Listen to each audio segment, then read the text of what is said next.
À quoi ressemblera Bruxelles en 2050 ? Nos habitations, nos quartiers, nos rues, nos parcs, nos espaces publics et aussi les relations entre les habitants de Bruxelles, quel que soit leur âge, leur origine, les quartiers justement dans lesquels ils vivent. L'urbanisme, le développement du territoire et le vivre ensemble, c'est le thème de ce dernier débat régional à quelques jours d'un scrutin évidemment important. On va analyser, comparer les avis, les projets, les programmes de 6 candidats représentant chacun un parti différent. Bienvenue à tous les 6. Merci d'être avec nous. Ludivine de Magnanville, vous êtes candidate sur la liste du parti Défi. Bonsoir. Et bonsoir. Bienvenue.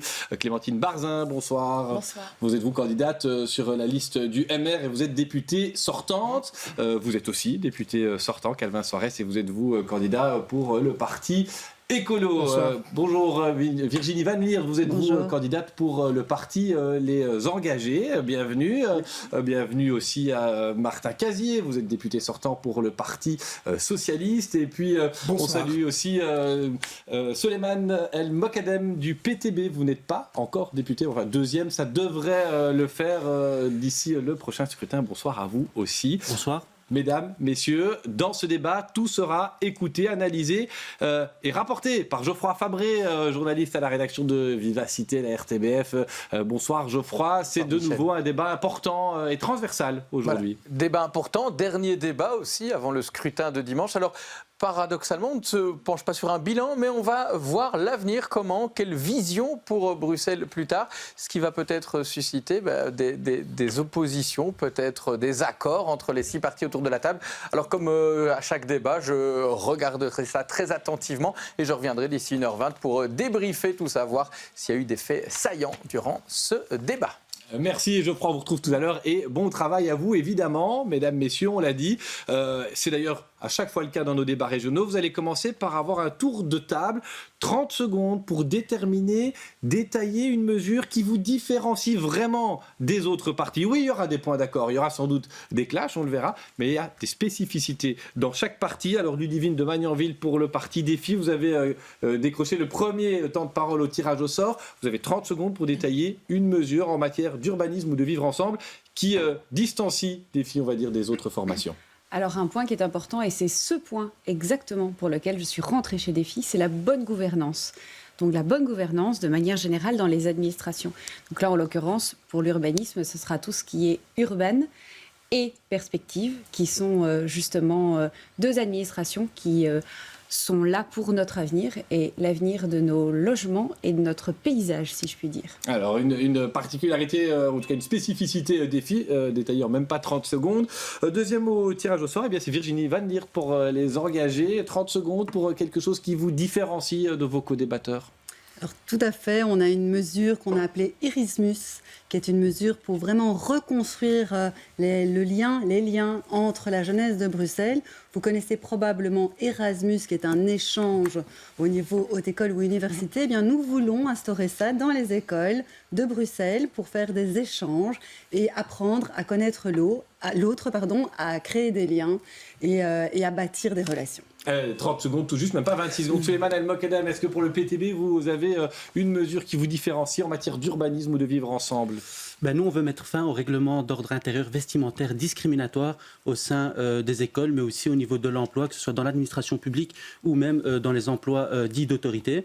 Donc, parce que pour nous, on trouve incompréhensible qu'on empêche une jeune fille parce qu'elle a une jupe trop courte ou une jupe trop longue ou parce qu'elle porte un foulard d'aller à l'école ou de travailler dans certains emplois. Parce que pour nous, le plus important, c'est ce que tu as dans la tête et pas sur la tête. Le point du vivre ensemble sera abordé. Deuxième partie de débat. Quatrième, Clémentine Barzin au mouvement réformateur. Qu'est-ce qu'on a dans son programme en matière d'urbanisme, de développement du territoire ou de vivre ensemble qui ne se retrouve pas ailleurs ?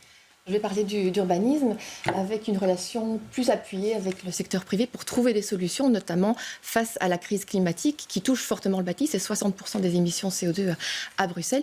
D'une part, par exemple, avec un partenariat avec les banques soutenues par la région à travers des garanties pour l'octroi de prêts zéro ou de prêts boulettes.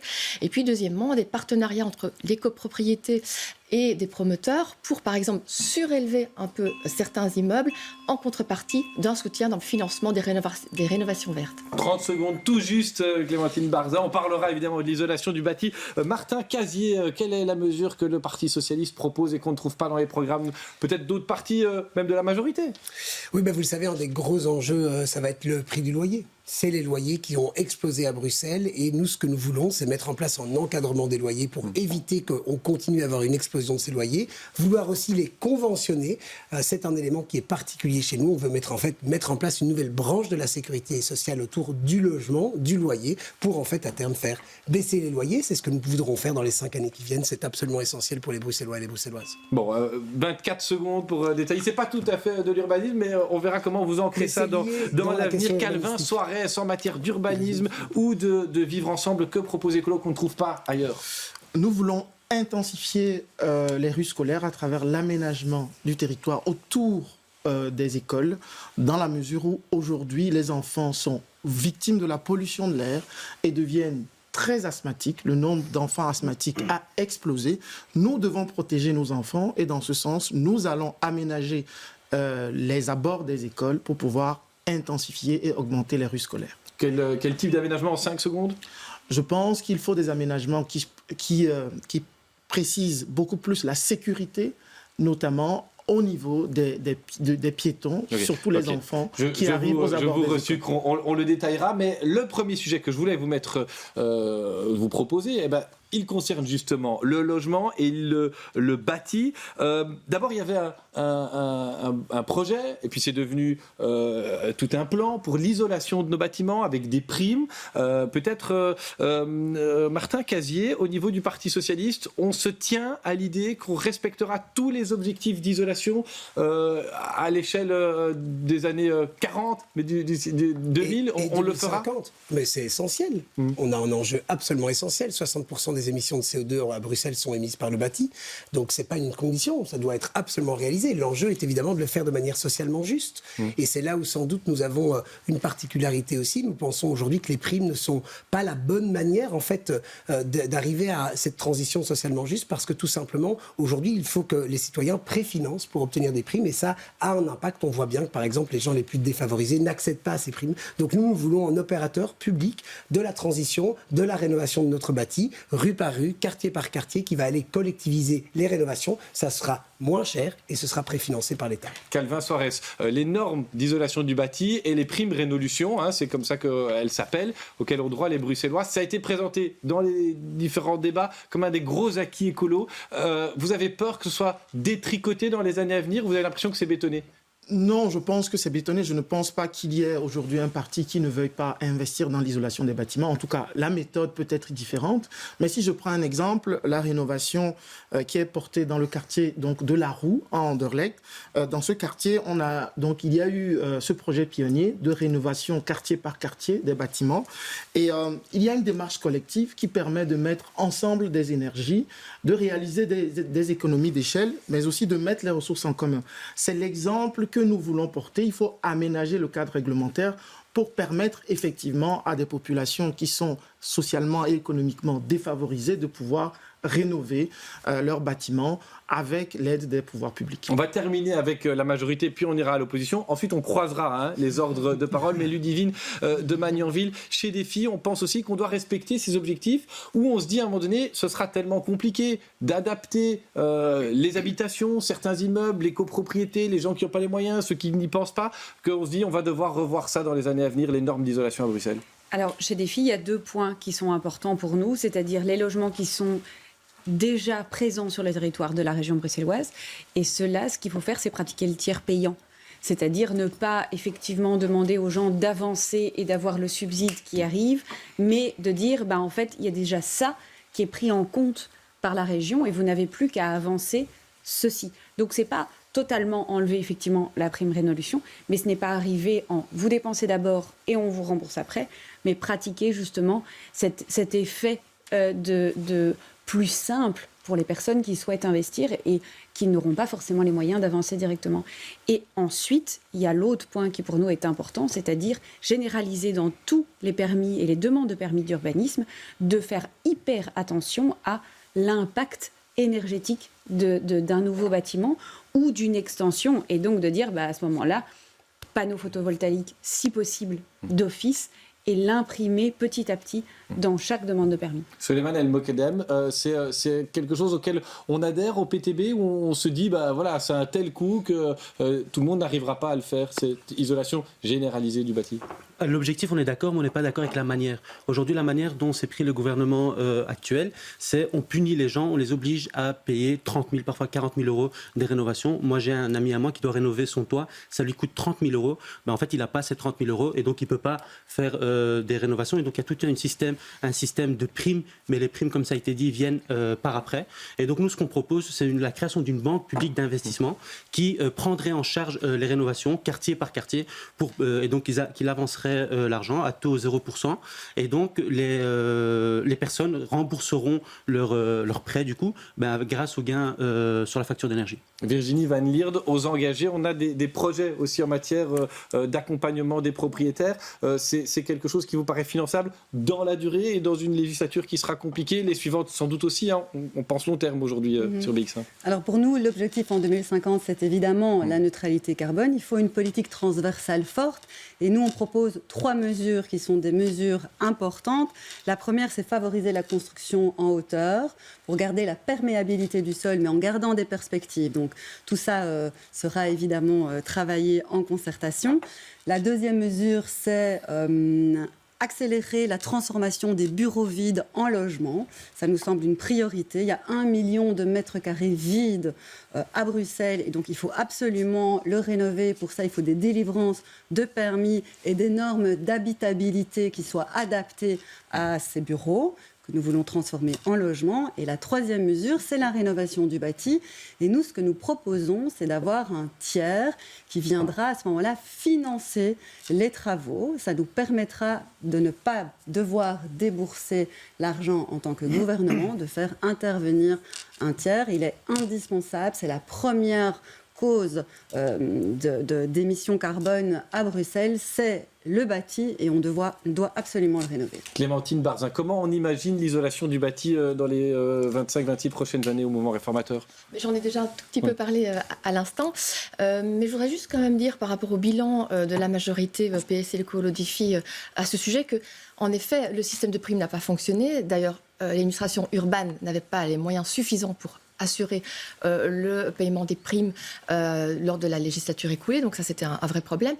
Par ailleurs, il y a un vrai défi en termes d'emploi, et ça n'a pas été le cas non plus. Moi, j'ai demandé plusieurs fois au ministre Claire Failly de faire en sorte qu'on puisse pousser les métiers verts. Il en fallait 8000, c'était un des objectifs du gouvernement. Il y en a vraiment peu, très très peu. Et donc, comment on arrive aujourd'hui à véritablement réaliser tout cela ?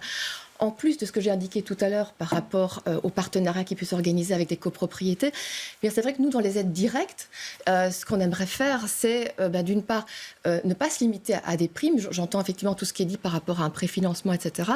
Mais aussi être beaucoup plus large et en partenariat avec les propriétaires. Par exemple, en agissant sur le précompte immobilier avec des modulations, sur les droits d'enregistrement, sur les droits de succession et droits de donation. Il y a toute une panoplie que l'on peut mettre en avant pour soutenir. Et puis, je répète, la solution des garanties pour justement avoir des prêts verts et des prêts zéro. L'idée, maintenant, dans le débat, c'est de voir à quoi ressemblera Bruxelles dans 26 ans. Si on isole massivement comme on le fait aujourd'hui, comment on isole aujourd'hui une habitation, soit on isole par l'intérieur, vous aurez la parole, vous répondrez à ma question, mais quand je l'aurai posée, si on isole par l'intérieur, on perd de l'espace. Et c'est assez lourd quand on habite une maison et qu'elle est en travaux à l'intérieur.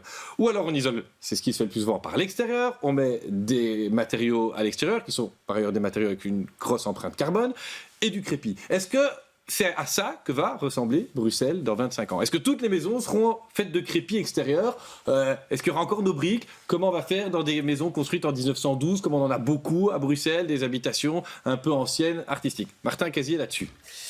Non, il ne faut surtout pas avoir une ville qui se termine en crépi blanc ou gris. C'est détruire la ville que de faire ça. Et en donc fait, concrètement, on fait comment? Oui, mais en fait, ce n'est pas une grande difficulté. D'abord parce que 30% des émissions, des pertes de chaleur, c'est le toit. Ensuite, c'est les châssis. La façade avant, ce n'est qu'un petit morceau de cela. Je parle de la façade avant parce que souvent les façades arrière, elles peuvent être isolées bien plus simplement. Et là, je pense qu'il faut être très au clair. Il y a à la fois dans l'ensemble de bâtiments patrimoniaux, on ne va pas aller perdre les qualités patrimoniales de nos bâtiments pour les isoler. D'abord, ils sont classés. où ils sont sur liste de sauvegarde, on ne va pas détruire notre patrimoine. Ça peut même être le cas de tout petit patrimoine dans des communes. Donc comment est-ce qu'on fait là? D'abord, on agit rationnellement et pragmatiquement sur cette question. Donc on fait d'abord tous les premiers travaux nécessaires, je le disais, la toiture, les châssis, la façade arrière, le sol, qu'on oublie souvent aussi. Et puis si ça ne suffit pas et qu'on arrive encore à des trop grandes émissions de CO2, eh bien là, plutôt que de penser à comment isoler, on peut penser à comment on produit la chaleur qui va être utilisée. C'est donc toute la question de réseau de chaleur collectif avec des sources décarbonées. Et alors on n'a pas besoin d'isoler, mais on a diminué les émissions de carbone de notre bâti.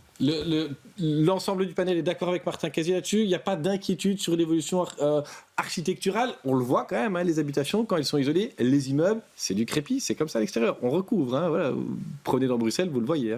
Moi, j'ai juste une inquiétude, et c'est par rapport au fait de s'élever et d'élever les bâtiments. Moi, je suis désolée, j'ai pas envie d'avoir une ville comme New York où il faut carrément tourner, mais avoir la tête tout en haut pour essayer de voir le ciel. Je trouve que c'est un luxe en tant que Bruxellois de pouvoir être au premier ou au deuxième étage et de voir le ciel directement. Et alors l'espace supplémentaire, vous allez le chercher où si c'est pas en hauteur? Mais on essaie de gagner justement dans les bureaux, on essaie dans les bureaux vides, mais construire, ou alors construire en hauteur dans certains quartiers. Par exemple, Gare du Nord, pour tout ce qui est bureau, ils ont super bien fait ça. Mais dans certaines communes, pour moi, le hauteur ne conviendrait pas. Concernant la hauteur... Juste droit de réponse à Virginie Vermeer sur la hauteur. Non, mais donc effectivement, ça dépend des quartiers, ça dépend des différents endroits. Notre but est évidemment de garder une vue, d'avoir cette architecture comme on l'a, mais à certains endroits, il est possible de construire en hauteur. Et donc, il faut d'abord identifier ces endroits et après construire pour avoir plus d'espace et donc avoir plus de logements. On risque pas un phénomène NIMBY? Alors, tout le monde voudra des immeubles plus hauts, mais pas dans son quartier, pas dans sa rue. Ce sera toujours ailleurs? C'est pas ça le risque? Je pense qu'il faut aussi avoir à l'esprit la qualité de vie. Parce que lorsqu'on fait des tours énormes, ce qui se passe, c'est qu'on a des inconvénients, notamment difficile d'avoir des espaces publics agréables. Il y a aussi du vent. Quand on est à Madou, par exemple, ou à Botanique, les couloirs de vent sont extrêmement forts. Quand on habite là, ce n'est pas du tout agréable. Et aussi, ça ne favorise pas la consommation énergétique. Donc, il faudra des règles urbanistiques pour savoir où est-ce qu'on peut construire ça, où est-ce qu'on ne peut pas construire ça, à quelle hauteur, en fonction de la configuration de la ville. Je termine par un élément, c'est le patrimoine. Pour moi, c'est très important. Quand je vais à Paris, j'ai toujours la tête en l'air parce que je vois comment on a préservé l'architecture et le patrimoine. Ils n'ont pas des PEB A, B ou C là-bas. Oui, mais je pense qu'il faut aussi intégrer ça dans la réflexion. Parce que quand on voit la manière dont Bruxelles a été aménagée, quelque part, quand je suis dans le centre, je lève la tête, je me dis, on a quand même un peu massacré notre patrimoine. Par rapport aux façades, il faut aussi en tenir compte. Je voudrais entendre juste Souleymane El Mokalem sur ce que j'évoquais, ce risque de NIMBY, de quartiers dans lesquels on concentrerait les hautes constructions. Vous en pensez quoi, vous, au PTB? En fait, nous, on est contre les buildings où il n'y a pas de maximum de hauteur. On est pour un maximum de 12 étages. Ça a été dit par rapport à la question de la qualité de vie. Il y a énormément de vent, on ne peut pas mettre des parcs, etc. Et c'est même au profit des grands barons du béton qui construisent des grosses tours et qui peuvent avoir un maximum de bénéfices. Donc nous, on est contre cette vision-là. On est pour une ville à taille humaine. Donc comme je le disais, un maximum de 12 étages. Après, on peut négocier aux 13, 11, etc. Mais donc, on est contre cette vision de... Et pour aller vraiment au bout et qu'on comprenne bien votre position là-dessus, est-ce qu'au PTB ou dans d'autres partis, on est prêt à contraindre les communes? On se souvient de Pascal Smet, secrétaire d'État, qui a dit il avait cité Woluwe et Boisfort en disant dans ces communes, désolé, il va falloir densifier, tant pis si ça vous embête. Est-ce qu'on est prêt à contraindre les communes? Est-ce que la région en a les moyens? Vous êtes collaborateur parlementaire, vous connaissez aussi les moyens du politique. Je suis collaborateur au niveau wallon, pas au niveau bruxellois, mais bon, ça c'était pour le détail. Mais vous serez bientôt député bruxellois. Oui, bien sûr. Mais donc par rapport à ça, c'est vrai que, mais on le voit par exemple aussi par rapport au logement social. En général, les logements sociaux, ce sont toujours dans les communes du centre ou du nord, etc. Et les communes du sud ont toujours tendance à avoir un peu du mal à construire des logements sociaux. C'est malheureusement beaucoup trop souvent vrai. C'est en général. C'est historique, ça, monsieur Soares. En moyenne, on a beaucoup plus tendance à accepter de construire du logement social dans les communes du Nord au lieu dans les communes du Sud ou de l'Est. Donc, il faudra corriger ça. Il faut corriger ça, bien sûr qu'il faut corriger. Ludivine de Magneville qui vous répond là-dessus, et puis Clémentine Barzin qui est très sage, mais qui ronge son frein. Mais alors pourquoi, puisque vous dites que c'est gênant que ce soit le privé qui construise, pourquoi ne pas dire au privé, dans ton permis, tu as 30 logements, tu en attribues 1 ou 2 en logement social. Et à ce moment-là, je trouve que l'équité serait juste de 3 en un pourcentage. Ça tombe bien, dans l'une de nos mesures, c'est notre 3e mesure sur le logement, on demande dans chaque grand projet privé 30% de logements sociaux. Donc c'est prévu dans notre programme. Clémentine Barzin, sur ce qu'on évoquait, la hauteur et les endroits où on va construire ces logements dans lesquels nous habiterons ou nos enfants d'ici 25 ans. Alors d'abord sur les endroits, nous sommes pour de la qualité de vie dans l'ensemble de la région bruxelloise. Et c'est pour ça que nous soutenons la préservation des espaces verts et la qualité de la biodiversité partout. On a été extrêmement actifs sur le PAD Mediapart, sur le pacte Josaphat, pour justement qu'il y ait des espaces verts de qualité partout en région bruxelloise. Et pour la question de la hauteur, en fait, ça rejoint cela aussi, en fait. Moi, je pense que je vais trouver une solution un peu médiane entre tous. On ne parle pas de tours, on parle de surélever un peu certains immeubles pour évidemment garder l'emprise au sol, donc on ne crée pas davantage, mais on garde toute la luminosité pour permettre de la qualité de vie. Mais quand vous surélever un peu, c'est combien ? Pour nous, le beau est également un élément essentiel. Nous voulons ramener du beau dans la ville. En effet, cette ville a été malheureusement parfois attaquée dans son esthétique. Le patrimoine est une de nos priorités. Nous voulons redonner des moyens aussi à la politique patrimoniale de Bruxelles. Il est hors de question que le développement urbanistique se fasse au détriment justement de la qualité esthétique de Bruxelles. Souleymane El Mokadem. Très rapidement sur les espaces verts, donc nous aussi bien sûr on est pour la création d'espaces verts, mais aujourd'hui on voit qu'il y a une forme, j'allais dire discrimination, mais le mot est peut-être trop élevé, mais dans les villes du sud, enfin dans les communes du sud, il y a énormément d'espaces verts, mais dans les quartiers populaires, on nous supprime des espaces verts. Moi je suis originaire par exemple des Marolles, le seul espace vert qu'on avait c'était 2 mètres sur 3 mètres, et là l'ancien collège communal où le MR était présent, ils sont venus, ils nous ont supprimé cet espace vert, alors qu'il y avait tout un mouvement, un collectif citoyen qui se battait contre ça. Donc oui aux espaces verts, mais concentrons-nous, je vous ai pas coupé, madame.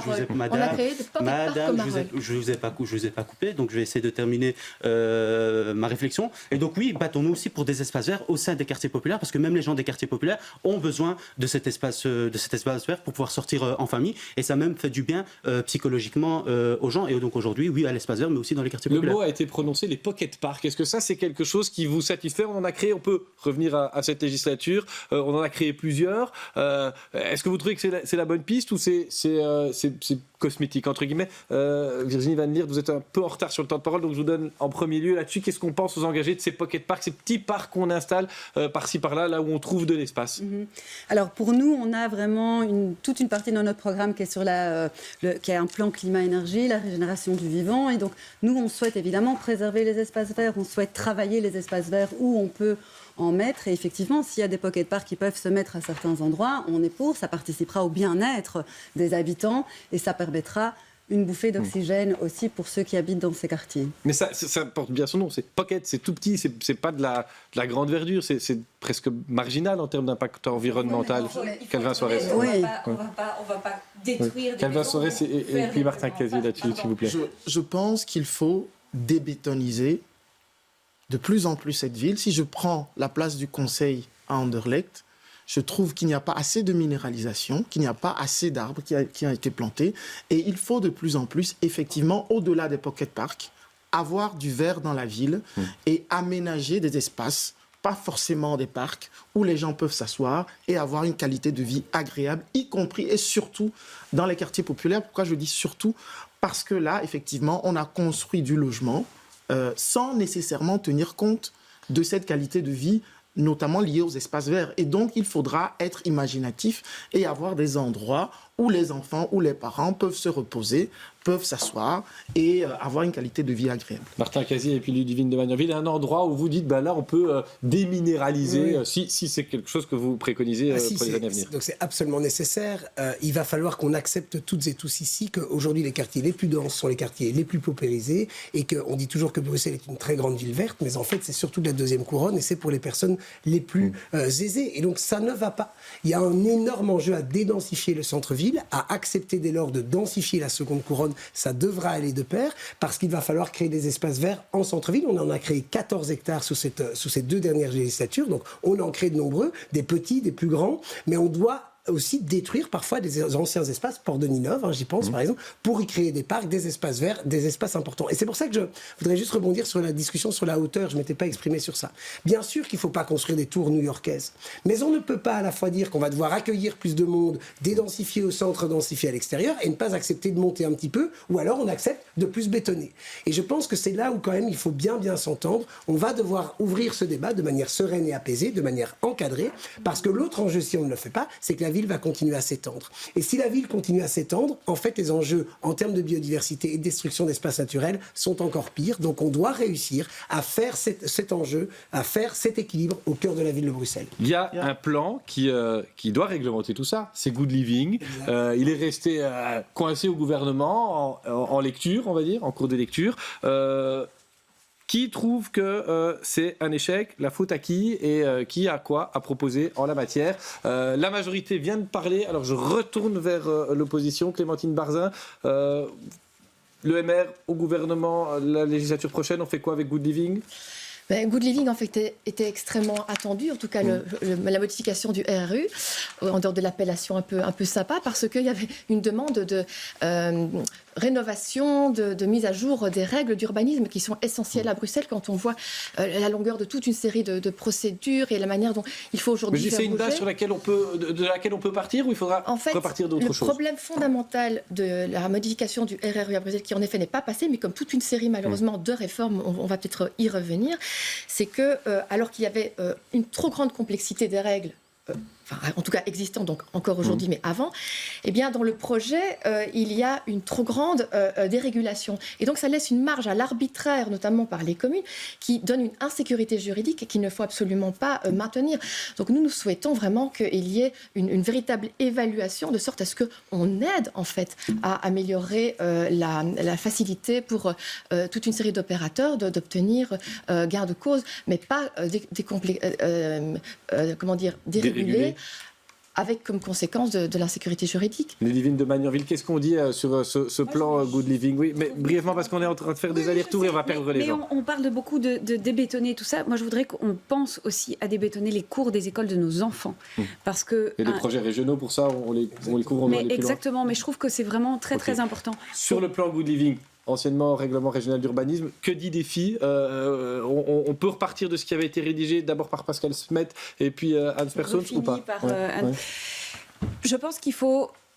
En fait, là, c'était parti vraiment du point... Je vais vous rejoindre par rapport à ça, c'est-à-dire qu'il y avait pas mal de points qui étaient peut-être trop libres et d'autres qui tout d'un coup étaient plus resserrés, et on voit que les communes n'arrivent pas aujourd'hui à suivre au niveau des permis, et donc arriver à un point qui était un peu flou n'était peut-être pas ce qu'il y avait de mieux. Après, moi je trouve toujours dommage de travailler sur toute une législature sur une réforme qui n'arrive pas, et donc peut-être qu'on aurait pu travailler, alors là je dis on, mais vous en êtes pour voilà, mais peut-être qu'on aurait pu travailler peut-être en meilleure coalition. Virginie Van Lierde pour les engager, et puis on ira vers les autres partis. Mais sur le plan Good Living, voilà, il y a des architectes, des urbanistes qui nous regardent, ils se demandent ce qu'ils peuvent faire, ce qu'ils peuvent rentrer comme projet ou pas. Si vous êtes au gouvernement, on repartira de ce qui a été rédigé ou de toute autre chose? Alors en fait, les experts se sont vraiment émus du manque de clarté des textes qui ont été déposés. Et donc voilà, nous on trouve qu'il y avait des approximations, et donc il faut travailler en concertation, en intelligence collective avec les personnes des secteurs. Nous, on est évidemment pour éviter toute démolition, et travailler sur la rénovation. Calvin Soares, on a raté quelque chose avec Good Living en ne le votant pas sous cette législature? Nous sommes favorables à toute évaluation qui permettrait d'améliorer les choses. Mais il ne faut pas jeter le bébé avec l'eau du bain, parce que le risque de tout reprendre à zéro, de recommencer, alors qu'il y a eu quand même des éléments positifs, il est là ce risque. Et donc je pense qu'il y a eu de belles avancées dans ce règlement, notamment l'espace public pour la première fois a été intégré comme une donnée à part entière, ce qui n'était pas le cas jusque maintenant. Ceci veut dire qu'on se donne des moyens, de vrais moyens, pour aménager l'espace public à vue de le rendre agréable, d'en faire un lieu de vie. Les espaces verts ont été prévus, ce sont des choses qu'il faut garder. Et ce règlement intègre également des éléments qui pour nous sont fondamentaux. On a parlé de l'isolation tout à l'heure, des normes d'isolation, et on ne parle pas beaucoup de l'eau. Le dispositif de gestion intégrée de l'eau de pluie, pour nous c'est extrêmement important, et j'en profite pour dire que notre vision de 2050 là-dessus, c'est la réapparition de la Seine avec des berges qui sont aménagées, des espaces verts où les familles peuvent se promener. Nous pensons que c'est quelque chose, c'est un beau projet. Il y a une partie qui a été faite sous cette législature et nous pensons qu'on doit continuer dans ce sens. Souleymane El Mokadem, qu'est-ce qu'on fait au PTB si on est au gouvernement? On repart de Good Living, anciennement RRU, ou on fait tabula rasa et on a autre chose à proposer? Faisons table rase du passé. Donc nous, en fait, on a été très critiques par rapport à ce plan-là, parce qu'en fait, on veut supprimer des règles pour arrêter de faire des dérogations. Et donc, ça profite surtout, donc je vais revenir avec eux, mais aux grands barons du béton. Et nous, notre critique, c'était qu'en fait, on n'intégrait pas dans ce plan-là l'imposition, par exemple, de la création de logements publics. On parlait de transport, etc. Monsieur, je peux terminer? Oui, merci. Donc, toute la vision sur le transport, etc., qui est présent dans Good Living, le transport en commun n'était pas l'une des priorités. Et en fait, toute la question sur les terrains publics. Aujourd'hui, la région vend les terrains publics aux grands promoteurs privés, et nous, on veut que les terrains publics restent aux mains du public. Martin Casier, le Parti socialiste, vous étiez satisfait, vous, du texte tel que proposé par Hans Persons? On avait deux éléments de critique. Le premier, c'est ce qui a été dit ici, c'est que malheureusement, on a voulu en fait créer un nouveau règlement d'urbanisme adapté à des grands projets, mais du coup qui dérégule aussi tout un ensemble, en fait, qui sont la grande majorité des dossiers d'urbanisme, c'est-à-dire augmenter la taille de votre toit, rajouter un Vélux, où on allait ajouter de l'arbitraire, perdre de la prévisibilité, ça ne va pas. Le deuxième élément pour lequel nous avions des inquiétudes et qu'on voulait régler, et ça fera le lien avec ma première proposition, c'est qu'en fait, le rapport d'incidence environnementale de Good Living indique qu'on risque d'avoir une augmentation de 20% du prix des logements à la sortie de ces nouveaux projets avec les nouvelles impositions.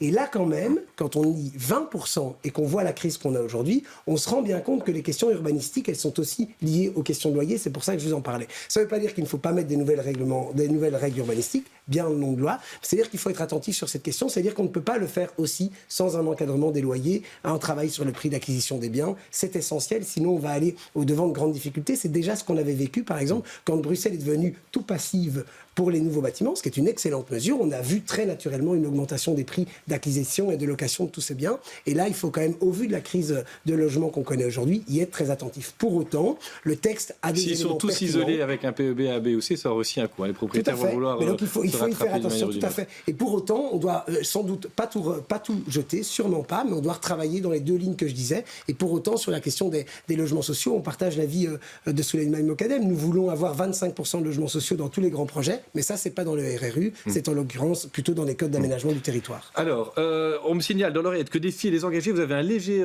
temps de retard. Je voudrais donc vous interroger sur un des objectifs de la législature, c'était écrit dans les accords, ça a été dit, c'est d'encourager les réhabilitations de bâtiments. Pour faire simple pour le téléspectateur, plutôt que de raser, on aménage, on transforme. Est-ce que vous avez l'impression que ça a été fait correctement? Je rappelle qu'un parti est dans la majorité régionale et l'autre dans l'opposition. Est-ce que vous trouvez qu'on doit aller plus loin? Est-ce que vous auriez par hasard un exemple concret d'un immeuble qui a été réhabilité ou qui aurait pu l'être? Madame Van Lierde, tiens, pour commencer.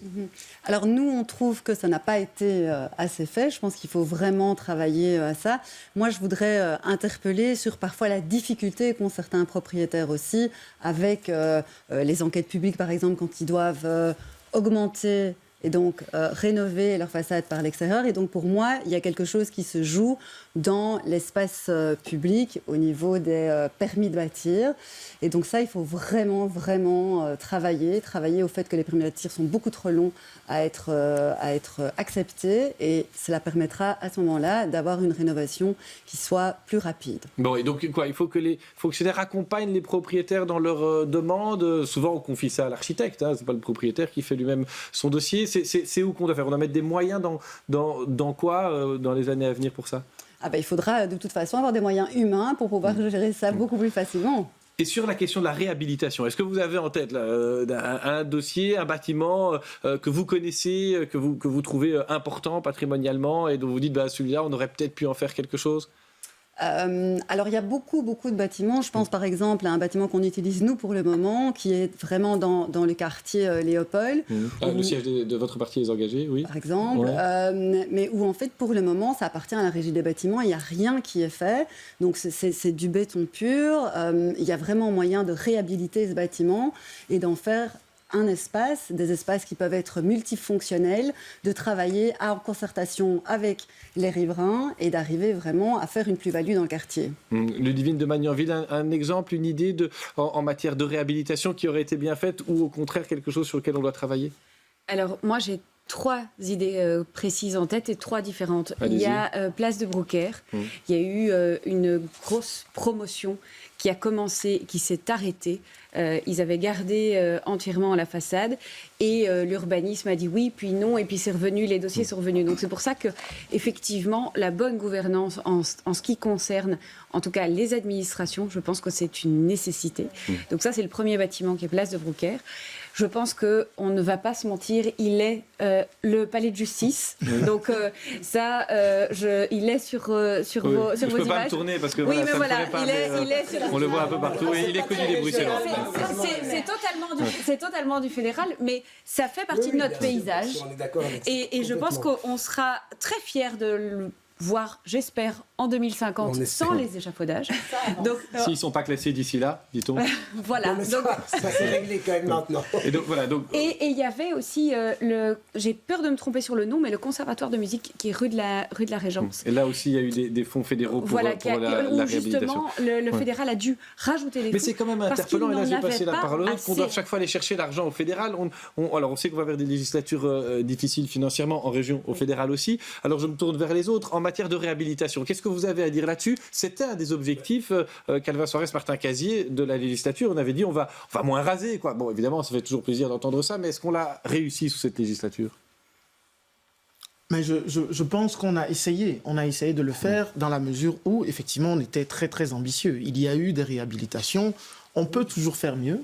On peut toujours faire mieux, mais il y a eu des réhabilitations et c'est la base de notre politique dans la mesure où on ne peut pas recommencer tout à zéro. On doit partir de l'existant parce que ça permet de faire des économies, parce que ça permet également...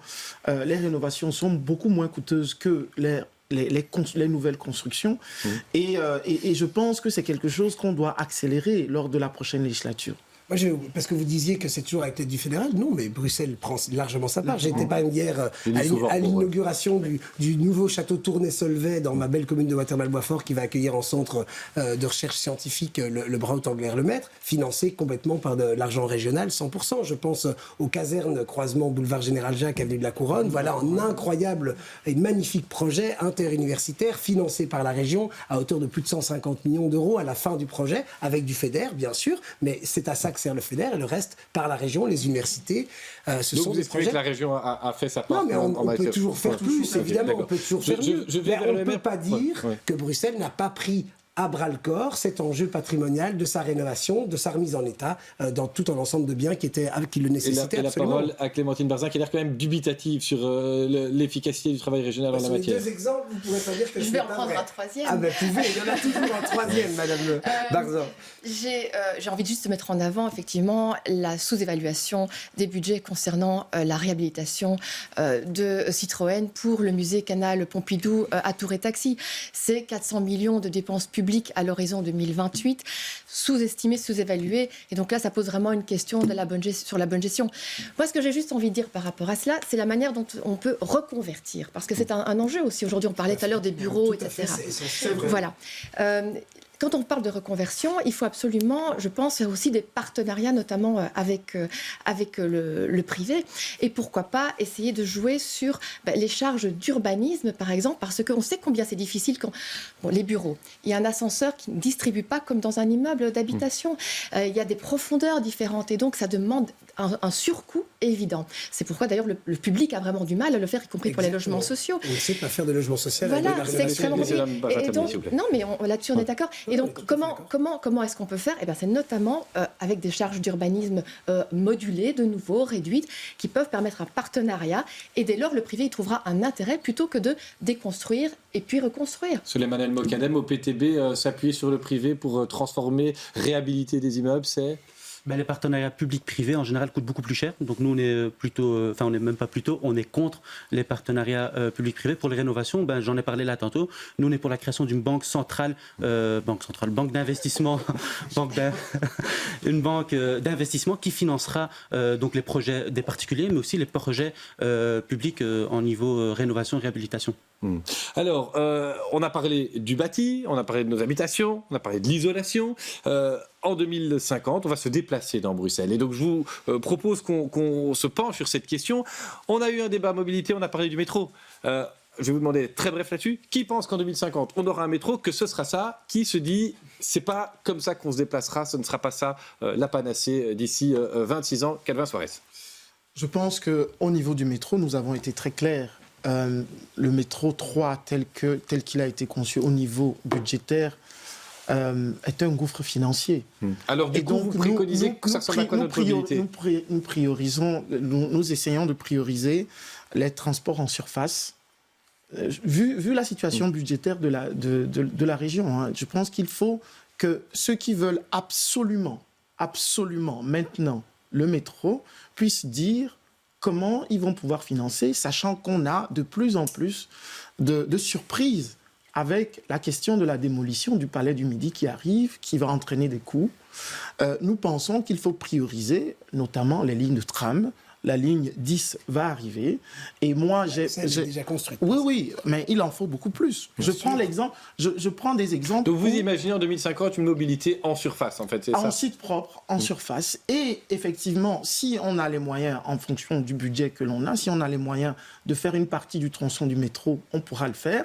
Mais là, actuellement, dans les perspectives, je pense qu'il faut absolument prioriser les transports en surface, en site propre, qui vont beaucoup plus vite. Ce point de vue est compris. Il a été exprimé, je le répète, dans d'autres débats que vous pouvez revoir sur bx1.be. Mais donc sur cet aménagement de l'espace public en matière de transport, on dit quoi au PTB? On a parlé de transport public. Vous rêvez de quoi finalement pour dans 26 ans? Moi, je rêve d'une ville où le transport en commun est gratuit.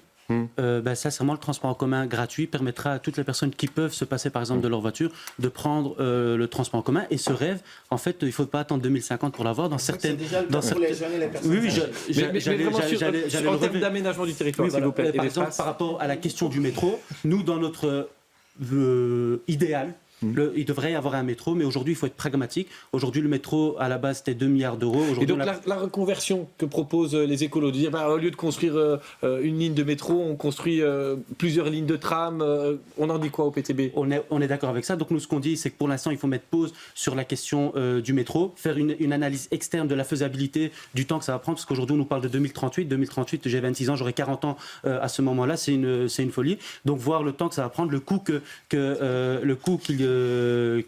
y aura, comprendre pourquoi c'est passé de 2 milliards à 4 milliards. Aujourd'hui, on découvre qu'il y a des œufs de mammouth sur le tronçon, etc. Donc, on voit que ça sera très compliqué. Donc, on doit renforcer les lignes de tram, les lignes de bus, etc. Aux engagés, on rêve d'un métro où on se dit que finalement, ce sera autre chose, la mobilité dans 26 ans. Alors, d'abord, on rêve d'une neutralité carbone. Et je pense que c'est important de le spécifier. C'est vraiment notre objectif premier. Ensuite, nous, on ne veut pas se focaliser sur le métro. On veut vraiment assurer le RER. D'abord, on veut assurer qu'il y ait plus de transports en commun, parce que c'est très bien de vouloir construire des nouveaux transports en commun, mais je pense qu'on a besoin d'avoir une régularité au niveau des transports en commun. On rêve d'avoir des vélos partagés qui soient vraiment efficaces. On rêve aussi de trafic cycliste à Bruxelles qui soit fluide, qui soit agréable. On rêve de bornes rechargeables pour les voitures électriques dans les lampadaires. On a un projet pilote à Woluwe-Saint-Pierre pour le moment. Et donc, on rêve de tout ça. Alors, mais ça tombe bien, parce que je pense que sur le métro, sincèrement, les gens qui nous regardent connaissent les positions des uns et des autres. Ici, on essaie vraiment d'être prospectif. Je vais continuer le tour de table sur cette question de la mobilité et des aménagements. OMR, est-ce que par exemple, je ne sais pas moi, sur l'avenue Louise, pour l'instant, les tunnels sont en travaux.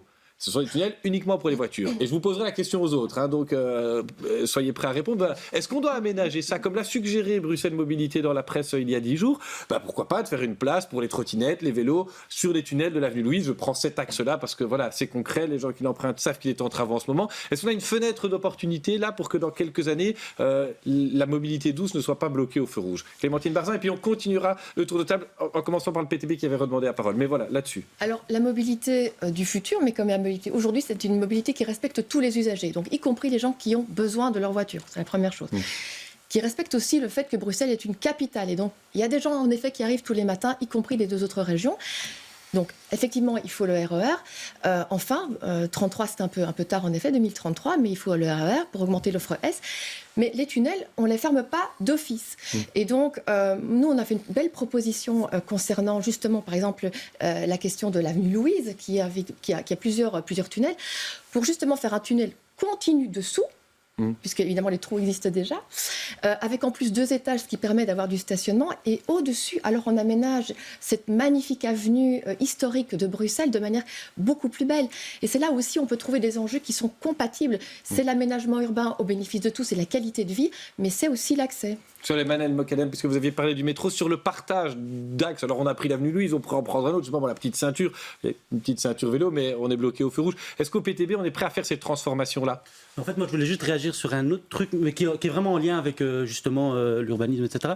C'est que, donc, par rapport au train, moi, récemment, j'ai découvert qu'on pouvait se déplacer à Bruxelles en train, et ça m'a changé ma vie. Je fais Boxtal, gare centrale, en même pas 10 minutes. Et donc, nous, on veut véritablement continuer à investir dans ce mode de transport. En fait, aujourd'hui, il ne faut pas mettre les cyclistes contre les transports en commun, ceux qui prennent la voiture contre les piétonnés, etc. C'est une mobilité, en fait, il faut investir dans toutes les formes de mobilité, mais nous, ce qu'on met surtout au niveau central de notre vision de la mobilité, c'est la question du transport en commun. Et c'est donc vers ça qu'on doit tendre, investir dans de plus de lignes de bus qui vont aussi vers la première couronne à l'extérieur. Parce que, soyons clairs, si on prend une partie des tunnels, j'ai pris l'exemple de l'avenue Louise ou de la petite ceinture, pour créer des tunnels pour des vélos, des trottinettes électriques ou autres, ceux qui râlent maintenant, notamment contre Good Move ou contre d'autres embouteillages, vont râler aussi. Est-ce que on est prêt à se fâcher avec eux pour ça? Brièvement, Souleymane El Mokadem, et puis après on ira vers Défi. En fait, là-dessus, c'est ma question. Toute la question, il y a aussi la question de la discussion et comment on le fait. La problématique avec Good Move, entre autres, c'est qu'on n'a pas discuté avec les personnes. Mais sur le principe, vous êtes prêt à le faire? On n'est pas forcément contre. Ok, on va chez Défi. Est-ce qu'on est prêt à transformer des axes aujourd'hui réservés aux voitures en profondeur avec un coût et un aménagement pour d'autres? Il faut être réaliste. En fait, à un moment, les tunnels sont là pour les voitures. Aujourd'hui, si vous faites une piste, si je puis dire, cyclable, dans les tunnels en plus. Enfin, je veux dire, là, ça n'a aucun sens. On marche sur la tête. C'est Bruxelles Mobilité qui l'évoquait, oui, s'y connaissent un peu. On marche sur la tête. Déjà, les tunnels rétrécissent, mais alors, à chaque fois, de plus en plus, on se retrouve avec tout d'un coup des travaux et on se dit, mais il y avait 2 bandes ici, et on se retrouve avec plus qu'une bande. Là, je parle de l'avenue Louise. En fait, ça n'a aucun sens. Et le plaisir d'être à vélo, parce que moi, je trouve qu'aujourd'hui, on doit être multimodal, c'est l'extérieur. Donc, on ne va pas cacher les cyclistes. Ok, alors on entendra Calvin Sorès là-dessus après, mais Martin Casier, vous êtes aligné sur Défi là-dessus? Oui, excusez-moi, mais ça n'a aucun sens. En plus, après, alors, quand à la descente passe encore, mais à la remontée à vélo, ce sont des montées élevées. Enfin, tout ça n'a vraiment aucun sens. L'objectif, c'est de mieux partager l'espace public pour que tous les modes de transport s'y retrouvent. Ça, c'est une évidence. On ne va pas aller cacher les piétons ou les vélos en souterrain dans des tunnels. Alors, même en termes de qualité de l'air, enfin, ça n'a vraiment aucun sens. Par contre, ce que nous devons évidemment mettre en place, c'est essentiel, c'est que tout le monde ne sait pas prendre le vélo, tout le monde ne sait pas marcher. Il faut absolument investir dans les transports en commun. Ça doit être là la colonne vertébrale des déplacements dans notre ville, dans notre région. C'est ça notre vision pour 2050. Calvin Sorès, et puis dans l'ordre, ce sera PTB engagé MR, s'il vous plaît. Oui, on parle de neutralité carbone.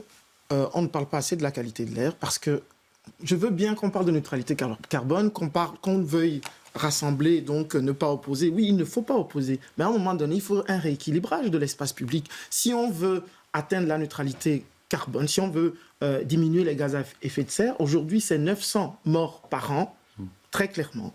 Et aujourd'hui, c'est une multiplication, une explosion des enfants asthmatiques, les maladies cardiovasculaires, les cancers. Il faut le dire, il faut à un moment donné qu'on se dise, oui, ceux qui ont véritablement besoin de leur voiture doivent le prendre, mais on doit encourager beaucoup plus les gens à changer de mode de déplacement. Ça, c'est absolument important parce que ce serait hypocrite de dire nous voulons changer la qualité de l'air, mais on veut quand même garder le même parc automobile. Ce n'est pas possible. Ce n'est pas possible. Et juste pour le rendre plus propre. Oui, ça fait des années qu'ils s'adaptent pour les rendre plus propres. Il faut au moins respecter cette démarche. Mais bien sûr que je le respecte. Je dis ceux qui ont véritablement besoin de leur voiture, effectivement, il faut faire en sorte que ceux qui en ont besoin puissent le prendre, mais on ne peut pas y arriver si on ne diminue pas le parc automobile. Le gaz à effet de serre, c'est absolument important. S'il vous plaît, parce que je vous demande d'être bref parce que vous avez largement rattrapé votre retard de temps de parole. Je vais essayer d'être très bref. Mais donc par rapport à ça, on est assez d'accord qu'il faut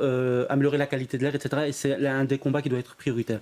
Mais le problème qu'il y a eu avec donc, tout ce qui est good move, taxe kilométrique, etc., c'est qu'en fait, on a pointé du doigt les personnes qui prennent leur voiture sans leur donner une alternative crédible. C'est pour ça que nous, et encore une fois, on plaide pour le transport en commun gratuit, mais aussi de qualité. Donc rajouter des lignes de bus, rajouter des lignes de tram, investir dans la sécurité, etc. Donc il faut véritablement un plan transport en commun et ça doit être central dans nos différentes politiques de mobilité. Virginie Van Lierde, est-ce que vous avez d'autres axes alors, auxquels vous pensez, des chantiers que les engagés seraient prêts à ouvrir si vous montez au gouvernement? Alors d'abord, nous, on voudrait réconcilier les gens. Je pense que ça, c'est principal. Ça doit être principal dans toutes nos politiques, c'est-à-dire qu'effectivement, on a beaucoup opposé les automobilistes aux cyclistes, les cyclistes aux piétons. Donc pour nous, c'est important de travailler avec tous ces différents types de citoyens. Moi, je suis personnellement automobiliste et cycliste. Personnellement, je ne me vois pas aller dans les tunnels en vélo. Je vais être très, très clair. Ça existe des tunnels urbains pour des vélos dans certaines villes. Pas au milieu des voitures. On fait des travaux, on les aménage. Pas au milieu des voitures. Mais par contre, je trouve qu'il y a effectivement, si on prend la petite ceinture, il y a des pistes cyclables tout le long de la petite ceinture. Et moi, je me sens en sécurité. Quand je suis avenue Louise en tant que cycliste, je ne me sens pas en sécurité. Et donc, je pense que là, il faut pouvoir travailler de nouveau en concertation aussi avec les utilisateurs et avec ceux qui sont dans la pratique, mais pour nous, c'est indispensable de penser la mobilité autrement et de penser à grande échelle. Alors, la mobilité du futur, ce sera sans doute aussi des voitures, mais électriques. On sait la question des bornes électriques. Qui pense qu'on doit urgemment faire quelque chose pour qu'on en ait suffisamment, finalement, parce qu'on en manque aujourd'hui. Ludivine de Magnanville, c'est quelque chose qui interpelle certains. J'aime pas le mot urgemment, parce que je trouve que quand on dit urgemment, ça veut dire qu'on se précipite sur plein de choses, alors qu'aujourd'hui, les écolos trouvent que les voitures sont trop lourdes et donc veulent réduire finalement le poids et la taille des voitures. Sauf que les voitures électriques, en général, sont beaucoup plus lourdes que les voitures thermiques. Donc le urgemment, alors qu'on a une politique finalement qui change à chaque fois, je ne suis pas certaine. Mais effectivement, toujours dans le même truc il y a un permis d'urbanisme, on autorise une possibilité de borne ou pas. C'est vraiment laisser à chaque fois le ou pas en fonction du futur utilisateur. Calvin Soares là-dessus et puis Martin Casier. Deux choses. Je pense effectivement qu'il faut accélérer l'accessibilité à des bornes de recharge, mais j'attire l'attention sur un élément. Et là, je reviens à la question de la consommation. C'est-à-dire que la voiture électrique, on peut l'avoir, mais avoir une voiture, ça pollue aussi à la source, là où on extrait les matières premières. Et ça, c'est absolument important de le dire, parce qu'on dégrade l'environnement dans d'autres pays et on appauvrit aussi certaines populations. Et donc, quand je parle de diminuer l'usage de la voiture, je ne veux pas opposer. Et pour Good Move, je suis le premier à reconnaître le fait que, oui, dans certains quartiers, ça a bien pris. À la ville de Bruxelles, il y a eu beaucoup de concertations. À d'autres endroits, effectivement, on doit s'améliorer. Je l'ai reconnu sur vos antennes et je pense qu'on doit avoir l'humilité de le reconnaître. Je pense que c'est absolument important de rappeler pourquoi Good Move a été mis en place, et ça a été mis en place en 2018 alors que nous étions dans l'opposition. C'est parce que nous pensons qu'il faut absolument améliorer la qualité de l'air et diminuer aussi le nombre d'accidents. On a diminué le nombre d'accidents de 76%.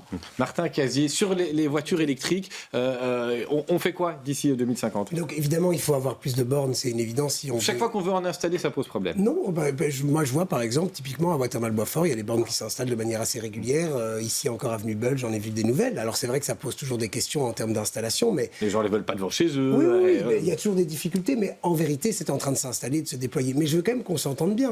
La solution de 2050, M. Gaillard, c'est pas de remplacer les voitures thermiques par des voitures électriques. Ça ne réglera rien, ni en termes d'embouteillage, ni en termes d'émissions de gaz à effet de serre. On va juste les externaliser. C'est pour ça que, essentiellement, on doit investir dans le partage de l'espace public, mais surtout dans des transports en commun, gratuits, accessibles à tous, avec plus de fréquences, avec un RER qui permet aux nafteurs de ne pas utiliser leur voiture, qui fonctionne, là aussi avec des trains toutes les 5 à 10 minutes. C'est essentiel. Mais évidemment, ça participera aussi, comme phase de transition, d'avoir des véhicules électriques, j'en suis assez convaincu, et donc il faut développer des nouvelles bornes. Et je le disais récemment, mais le long de l'Université de Bruxelles, on a installé maintenant des bornes sur les poteaux d'éclairage, comme vous l'évoquiez, c'est plus des projets pilotes, ça existe, et c'est en implantation aujourd'hui. Clémentine Barzin, et puis après on passera à l'autre thématique d'aujourd'hui, le vivre ensemble, mais vraiment sur les bornes et le développement des véhicules électriques à Bruxelles. Ce qui est important aussi, c'est que les gens y voient clair, parce qu'il y a quelques années, on leur parlait du diesel comme la solution, puis c'était l'électrique, c'est la solution. Puis maintenant, on se rend compte que c'est pas aussi simple que ça, qu'il y a des limites. C'est pour ça que je parle. Et donc, je vais juste terminer, Madame de Manerville, merci. Et donc, effectivement, concernant l'électrique en tant que tel, il faut absolument renforcer l'implantation des bornes. Et pour ce faire, il faut aussi peut-être miser un peu sur le réseau électrique ferroviaire en profitant des points de consommation là. Mais il faut aussi soutenir les citoyens. Et par exemple, avec des incitants pour l'installation de bornes, comme des incitants réels aussi pour l'achat de voitures électriques. Aujourd'hui, à Bruxelles, ça n'existe pas. Il y a des grandes villes qui ont vraiment investi là-dedans. Et ça fonctionne. Ça permet une reconversion aussi du parc automobile beaucoup plus rapide. On reviendra certainement d'ici 2025 sur les questions de mobilité et d'aménagement du territoire. L'autre thématique pour ce futur finalement assez proche, on vous l'a dit, c'est le vivre ensemble.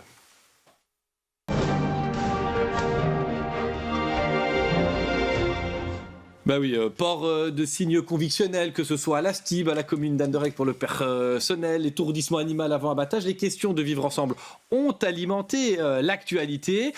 Thomas Dufrane, pour poser le débat, c'est notre reporter tout-terrain. Il s'est promené ces jours-ci dans Bruxelles avant les élections. Il a rencontré, il a fait des reportages, des interviews, et dans les gens qu'il a rencontrés, certains sont chargés dans les quartiers de créer de la cohésion. Et voilà ce que certains d'entre eux, pas tous évidemment, lui ont rapporté, Thomas Dufrane.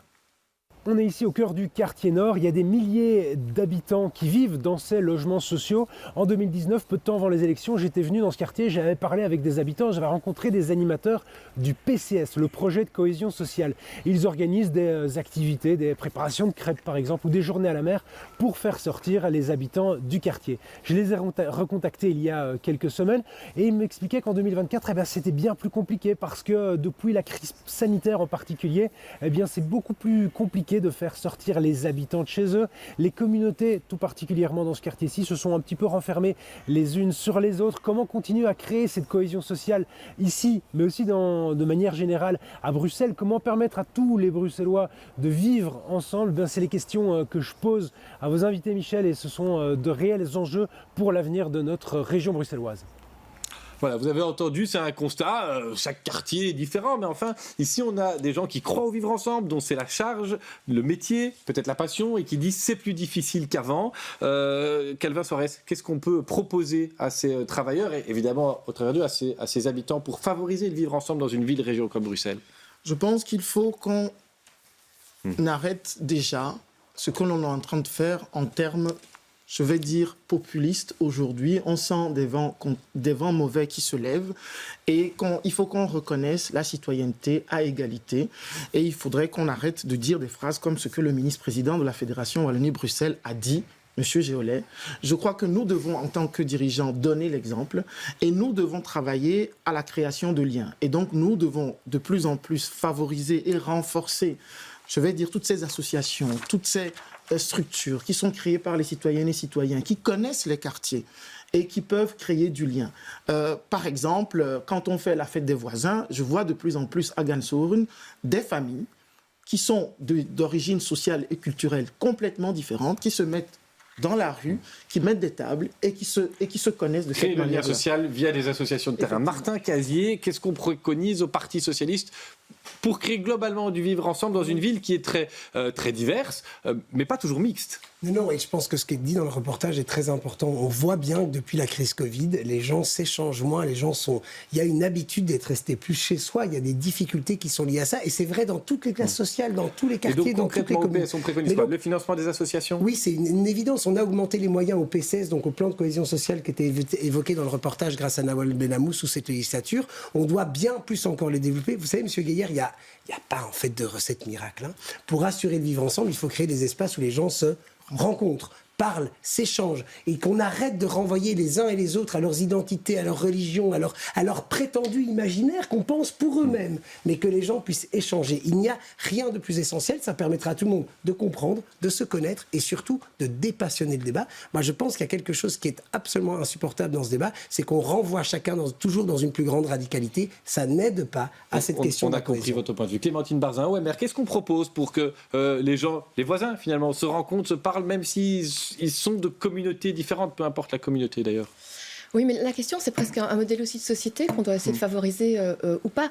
Nous sommes favorables à un modèle interculturel, pas un modèle multiculturaliste où, à un moment, on est OK en tant que pouvoir public avec le fait que les gens vivent comme ça, de manière rassemblée au sein de leur communauté, mais pas pour un vivre ensemble commun. Eh bien, l'interculturalité, c'est d'abord le renforcement de la citoyenneté.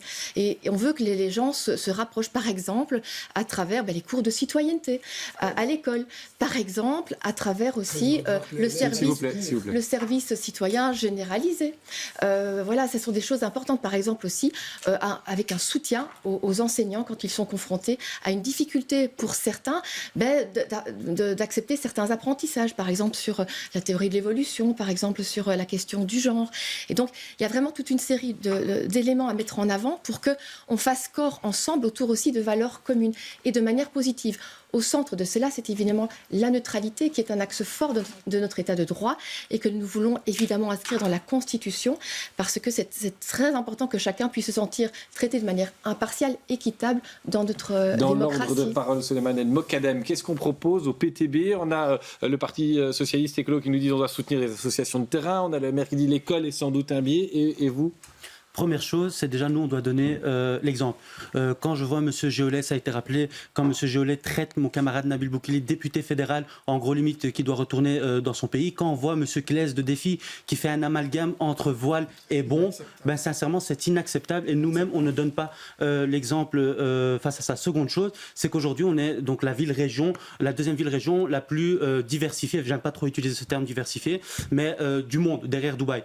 Et donc, mais on voit que les discriminations malheureusement continuent à persister, que ce soit les discriminations parce qu'on est contrôlé, parce qu'on a la mauvaise couleur de peau, les discriminations au logement, les discriminations à l'emploi. Et aujourd'hui, il faut être ferme face aux personnes qui discriminent. Et donc, il faut des véritables sanctions parce que le racisme, c'est pas une opinion, mais c'est un délit. Donc, c'est véritablement lutter de manière efficace contre les discriminations. Et j'entends le MR, donc le MR nous explique, pour plus de multiculturalité, on va en fait virer certaines femmes de l'emploi ou de l'enseignement parce que vous avez parlé de neutralité. Mais et donc vous êtes en train de faire des raccourcis, vous êtes quand même incroyable en termes de caricature. C'est typiquement PTB. On va évidemment aborder la question de l'emploi. Est-ce que vous avez encore une mesure concrète à proposer là-dessus? Parce que les autres ont du temps de parole et ils commencent à être en retard. Et donc très rapidement, oui, à continuer à investir également dans le monde associatif, etc. Virginie Van Lier de Aux Engagés. Qu'est-ce qu'on préconise pour répondre à ce travailleur dont Thomas Dufresne a relayé le témoignage? Alors d'abord, puisque le thème c'est 2050, nous en 2050, on voit une région rassembleuse. Et une région rassembleuse, ce n'est pas uniquement une histoire de signes convictionnels. Nous, on est quand même très, très étonnés que les journalistes nous questionnent beaucoup plus sur l'abattage rituel que sur la dette bruxelloise. Moi, je pense qu'il faut vraiment travailler à ça. On a vu, force est de constater que le gouvernement bruxellois aujourd'hui a opposé certaines personnes, par exemple les taxis, les Uber, par exemple dans la friche Josaphat, à d'autres endroits. Et donc nous, notre but, c'est vraiment de pouvoir rassembler les gens. Et on les rassemble comment? Il faut d'abord discuter avec eux, c'est vraiment de la concertation. Je reviens encore avec ce mot, mais pour nous, c'est vraiment fondamental. Il faut que les gens se parlent, il faut créer des espaces de parole, il faut qu'il y ait des modérateurs, il faut qu'il puisse y avoir des liens avec Erasmus, dont j'ai parlé un petit peu plus tôt dans la soirée. Donc voilà, il faut créer des ponts, il faut bâtir des liens entre les personnes du nord, du sud, de l'est, de l'ouest, avec les personnes qui habitent parfois d'une rue à l'autre. Il faut mettre des grands frères et des grandes sœurs dans les quartiers, c'est une de nos mesures, mais en tout cas, il faut créer du vivre ensemble, et on a l'habitude de dire faire ville ensemble. Ludivine de Magnanville, qu'est-ce qu'on propose chez Défi? Je suis désolé, mais je dois absolument aller au bout. Oui, vous le pourrez. Mais je voudrais vraiment qu'on ait terminé le tour de table, et je vous promets, c'est dans mes questions, c'est écrit là, nous parlerons de l'emploi. Mais on avait un témoignage et je veux que vous réagissiez à ça. Mais moi, je crois sincèrement qu'on a une richesse à Bruxelles qui est la multiculturalité, qui est la liberté de culte, qui est la liberté d'expression personnelle, que l'on doit garder. Ça, c'est évident. Après, il a toujours été très clair chez Défi que nous étions pour la neutralité de l'État, que ce soit in-front, up-front. On n'a pas cette hypocrisie, si je puis dire, que certains peuvent avoir sur le si c'est en face, à ce moment-là, ça gêne un peu, mais si c'est derrière, et moi je parle de tout signe convictionnel. Je ne vais pas commencer à rentrer dans un signe ou dans un autre. Je ne me permettrai pas, parce que je préfère être très claire par rapport à ça. Après, ce qui s'est passé avec mon collègue, je tiens à m'en excuser, parce que je vous prie vraiment de m'excuser par rapport à ce qui s'est passé. Ça m'a touchée. Non, mais comme vous avez cité... Vous faites référence à Michel Claes qui parlait d'une bombe sur l'interdiction des signes convictionnels de l'administration. Il faut s'excuser dans un moment comme celui-ci, parce que tous les partis politiques n'ont plus cette élégance. Effectivement. Mais non, mais alors, c'est pas Défi, c'est Ludivine de Magnanville. Donc voilà... Ça veut dire que votre président n'est pas en accord avec ses excuses? Je n'en sais rien, je ne l'ai pas consulté, je suis en direct, donc je me permets d'utiliser ce direct. Calvin Soares, qu'est-ce qu'on propose chez Écolo? Parce que voilà, je voudrais quand même que chacun expose ses solutions. On a dit il y a du travail associatif. Oui. Tout ça parce que j'ai fait des excuses. Je vous en prie pas du tout. J'ai plus de temps. C'est quand même pas chouette. Non, parce qu'on compte le temps et il leur tourne. Allez-y. Non, donc en fait, il y a un truc qui est très très important, c'est que moi j'ai fondamentalement confiance en nos enfants. Et donc dans l'école, tout doit se passer, c'est-à-dire rajouter effectivement des heures de citoyenneté et surtout, on doit apprendre quelle est la culture et la religion de l'autre. On doit pouvoir que des enfants puissent s'ouvrir par rapport à ça. Ok. Voilà, on l'a dit, un des lieux où la question s'est posée, c'est l'emploi. Clémentine Barzin, allez-y. Je vais juste répondre parce que j'ai été personnellement mise en cause, en tout cas mon parti, je suis désolée, sur la question des propos du ministre-président. Je voudrais simplement expliquer qu'il a été piqué au vif au moment où il parlait justement de la neutralité, qui est un principe important de notre démocratie, et qu'il a été comparé en cela, et ce principe, avec un régime autoritaire iranien qui brime les personnes et singulièrement les femmes. Je tiens juste à mettre cela ici. Et donc, en fait, les propos ont été aussi caricaturés, mais ici, il ne s'agissait pas non plus, dans les raccourcis qui sont faits en général par le PTB, de comparer la neutralité et la manière dont les personnes sont brimées. C'est Emmanuel Mokadem et puis Martin Casier qui piaffe. Mais voilà, je voudrais vraiment qu'on parle de l'avenir. Très rapidement, mais donc si je comprends bien, je ne sais pas si c'était moi le point. Oui, allez-y. Oui. Donc si je comprends bien, OMR, à partir du moment où on n'est pas d'accord avec son interlocuteur, on peut tenir des propos racistes. Je tiens à dire que donc, ce qui a été dit, c'est vous n'avez pas à faire la loi ici. Monsieur Nabil Boukili est député fédéral, donc son rôle, c'est de faire justement la loi. Et si vous n'êtes pas d'accord, partez de la Belgique. Je suis désolé, on l'a renvoyé à ses origines marocaines. Et donc ça pose une question de racisme et que le MR refuse de le condamner. Moi, ça m'attriste. Et pire encore, le justifie. Aujourd'hui, le racisme, comme je dis, ce n'est pas une opinion, c'est un délit. Et aujourd'hui, je vais poser la question de manière très claire. Je vais poser la question de manière très claire. Et on ne vous entend plus parce que c'est moi qui parle. La question est très claire. Est-ce que vous estimez qu'en 2050, on doit pouvoir, oui ou non, dans un emploi, alors on a parlé ici de la fonction publique, afficher sa conviction religieuse ou politique? C'est une question simple. Oui ou non? Ludivine de Magnanville, vous avez dit c'est non. Dans le public, c'est non. Dans le public, c'est non. Il reste 70% de l'emploi privé où chacun peut exprimer. Est-ce que vous comprenez quand même, puisque vous avez été bref dans votre réponse, je vous relance, vous voyez, quand on est sage, je joue le jeu, est-ce que vous comprenez que pour certains, ce soit très mal vécu? Oui ou non? Que les gens disent, mais moi, ça fait partie de moi d'exprimer ma religion. Mais chacun peut l'exprimer au moment où il le souhaite, pas dans la fonction publique. Calvin Soares, je vais vous demander de bref parce que il nous reste 20 minutes. C'est très clair. La neutralité, c'est dans les actes. Et donc, nous estimons qu'effectivement, on doit pouvoir permettre aux femmes de s'émanciper par le travail, et c'est contradictoire à Malines et à Gand, dans notre pays, parce que M. Géolet dit dans notre pays, à Malines et à Gand, dans notre pays, ça fonctionne très bien. Et on n'a pas entendu qu'on a mis des bombes quelque part, comme M. Michel Claes l'a dit. Martin Casier, très brièvement, vraiment, vous êtes en avance, et alors que Virginie Van Dieride est en retard, et donc elle aura la parole juste derrière. Je sais, M. Guillaume, j'avais demandé la parole parce que tout à l'heure, Madame évoquait l'idée de l'école, en disant c'est à l'école qu'on va devoir apprendre tout ça, et Madame Barzin a raison, je le pense, c'est à l'école. Mais alors, il faudra aussi qu'on m'explique pourquoi il y a des candidats MR à Namur qui écrivent qu'il faut d'abord apprendre prendre ABCD plutôt que LGBT, alors que vous évoquiez justement la question de genre. Vraiment, je pense qu'ici, il faut que les masques tombent. On ne peut pas avoir un discours sur un plateau que je trouve très bien, Madame Barzin, sur plein d'éléments, et puis en fait avoir tout un ensemble du parti qui ne le respecte pas. Il y a une incohérence au mouvement réformateur sur ces questions, Clémentine Barzin. Monsieur Guéhière, j'ajoute que ce sont des propos pas anodins, ce sont les propos d'Éric Zemmour pendant la campagne présidentielle. On aura tout eu ce soir. Répondez là-dessus, et puis, non, mais écoutez, et puis on ira d'abord sur notre les engagement... questions quand même que j'ai préparées, parce que vous posez des questions, c'est très bien, c'est dynamique, mais j'ai aussi envie d'avoir des réponses aux questions que je Après, pose. je ne peux que répondre, sinon je perds mon temps de parole aussi, mais voilà, comme toujours, le LR est un peu ciblé par tous, on comprend peut-être un peu pourquoi, voilà, tout le monde est un peu fébrile, mais on a été en pointe sur les VRAS, comme on est en pointe sur tous les sujets qui traitent de la question du genre, du respect des LGBTQIA+. Mais donc c'est pour ça que le LR a chaque fois voté contre le mariage homosexuel, l'adoption par les Pensez peut-être aux députés bruxellois, s'il vous plaît, c'est moi qui pose les bruxellois. questions.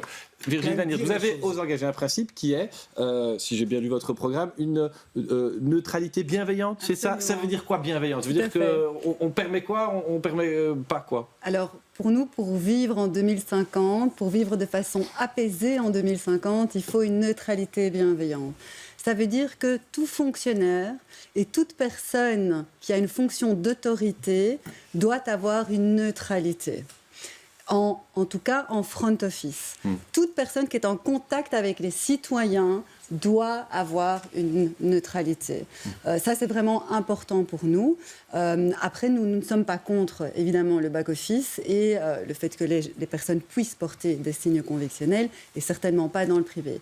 J'ai moi-même reçu des chercheurs d'emploi, des chercheuses d'emploi qui étaient voilées et avec qui j'avais des discussions autour de ce voile pour savoir à quels endroits elles souhaitaient aller travailler. C'est un sujet qui nous préoccupe beaucoup. Nous voulons une neutralité bienveillante, apaisée, pour mieux vivre ensemble en 2050. Ludivine de Magnanville, pourquoi c'est un problème pour vous qu'en back-office, quelqu'un qui n'a de contact avec personne affiche un signe religieux? Je suis désolée, mais je trouve ça un peu hypocrite, en fait. Je trouve qu'il faut pouvoir avoir, en tout cas, une continuité dans ce qu'on souhaite.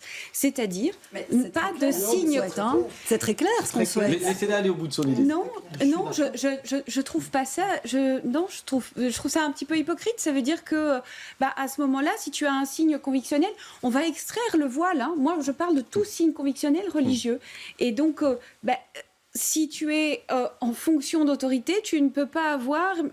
donc, non, je suis désolée, ça me gêne. Pour moi, ça doit être une égalité pour tous et pour toutes. Alors, Clémentine Barzin, là-dessus, sur cette interdiction totale, et puis après, Souleymane El Mokadem. Oui, donc la neutralité des services publics bruxellois, elle est indispensable pour l'impartialité que chaque usager des services publics est en droit d'attendre dans la manière dont il est traité, en fait. Mais en quoi ça poserait un problème? Donnez-nous un exemple concret.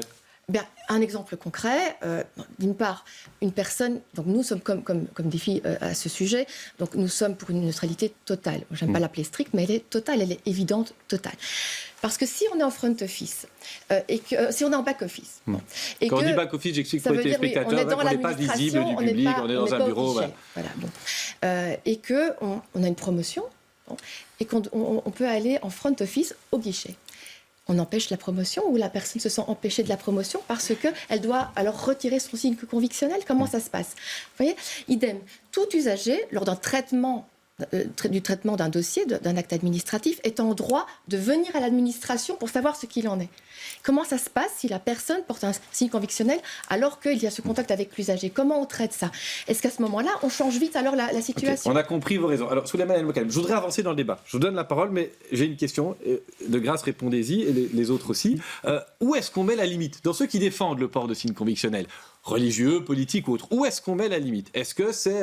alors, on a pris l'exemple du voile, on pourrait prendre autre chose. Est-ce qu'un t-shirt qui indique qu'on vote pour tel parti, c'est possible? Ou est-ce que c'est au maximum, je sais pas, des gens qui porteraient des gants, qui cacheraient une partie du visage, qui afficheraient, feraient voir du militantisme. Où est-ce qu'on met la limite? Voilà, c'est ça ma question, puisque si j'ai bien compris, au PTB, vous êtes en tout cas en faveur de l'interdiction de l'interdiction, pour dire ça. Voilà. C'est ça. Donc en fait, nous, c'est pas une question religieuse, de liberté religieuse, etc. C'est juste la question que chacun ait le droit de s'habiller comme il le souhaite. Et nous, à partir du moment où le service rendu est neutre, tout le reste ne nous pose aucun problème. Parce qu'en fait, quelle que soit l'apparence. À partir du moment où il n'y a pas des trucs racistes, etc. Mais parce qu'en fait, on n'est jamais neutre physiquement. On peut dire, par exemple, vous avez des lunettes et moi, si je viens chez vous, je n'ai pas de lunettes, je vais me sentir discriminé parce que vous me dire... Donc, la neutralité physique n'existe en aucun cas. Donc, oui... Martin Cazé, puis Calvin Soares. Est-ce qu'il y a une limite à ce que vous êtes prêt à autoriser comme signe convictionnel ou religieux? Mais d'abord, je pense que c'est important de rappeler que l'enjeu dont on parle ici, plus que de la neutralité, qui est toujours un concept un peu flou, c'est la question de la laïcité, c'est-à-dire la question de la séparation des églises, de l'État. La l'État. question, c'est sur ce qu'on peut arborer. J'y arrive, ne vous en faites pas. Donc la laïcité, son principe, ce qui doit nous guider dans l'application de ce principe, qui est essentiel pour l'organisation de l'État, c'est d'avoir en fait un espace qui permette à chacun, à chaque identité, d'être au mieux dans la société. C'est ça la laïcité, c'est d'avoir émancipé à l'époque les personnes non-croyantes par rapport à un État qui était largement dominé par les questions du catholicisme pour l'époque de la Belgique et de la France. Donc dans ce cadre-là, aujourd'hui, la laïcité, elle doit organiser ça à l'intérieur des services publics. Ce que vous évoquez ici, il y a tout un ensemble de règles qui le prévoient déjà. Nous, on ne peut pas venir avec un signe d'un parti politique devant un ensemble, au guichet d'un bâtiment. C'est évidemment pas possible. Et par ailleurs, ça n'a rien à voir avec les questions religieuses, puisque la laïcité consacre à l'espace religieux un espace spécifique et particulier, contrairement aux questions politiques. Pour autant, la position du Parti socialiste aujourd'hui, elle est très claire sur cette question, c'est que la laïcité, comme nous l'entendons, pour qu'elle puisse répondre aux enjeux du vivre ensemble d'aujourd'hui, c'est une laïcité qui assure d'abord, évidemment, la neutralité des actes de l'État. C'est une évidence, mais la neutralité d'apparence ne doit s'appliquer que dans les fonctions d'autorité et en contact avec le public. C'est ça l'enjeu avec lequel qu'est-ce qu'on propose chez Écolo? Et je vais vous demander d'être un peu plus bref que Martin Cazé. Rapidement, pour nous, la liberté doit être la règle et l'interdiction l'exception. Les fonctions d'autorité, je suis tout à fait d'accord avec Martin, mais je dois rappeler quelque chose. Notre pays a une histoire. Nous sommes l'un des rares pays où notre constitution s'ouvre sur les libertés, pas sur les pouvoirs. Et donc, il y a eu des compromis entre les libéraux et les catholiques pour créer ce pays. Et ces libertés-là, on les respecte. Et donc, je considère qu'aujourd'hui, on ne peut pas, parce que c'est une religion particulière ou ne pas tenir compte de cette histoire. Et je considère aussi que je trouve ça aberrant qu'on puisse vouloir souhaiter l'émancipation de femmes. Et j'entends aujourd'hui qu'on doit interdire l'accès aux études supérieures. Je trouve qu'on rentre dans un monde de folie. Non, mais là, on parle du travail. Oui, non, c'est un exemple que je donne. Parce que progressivement, on entre... Il y a un risque de dérive, vous dites finalement. Si on crée des interdits, on va en créer d'autres. Je suis d'accord avec Clémentine quand elle parle d'interculturalité, mais certains l'interprètent quand ils entendent, par exemple, le ministre-président, comme de l'assimilation. Et donc ça... Parfois, il y a aussi des gens qui interprètent ça de cette manière. Voilà, et on est dans la conception je vais rendre la parole au PTB, aux engagés et à des filles qui sont là clairement en retard sur cette question-là.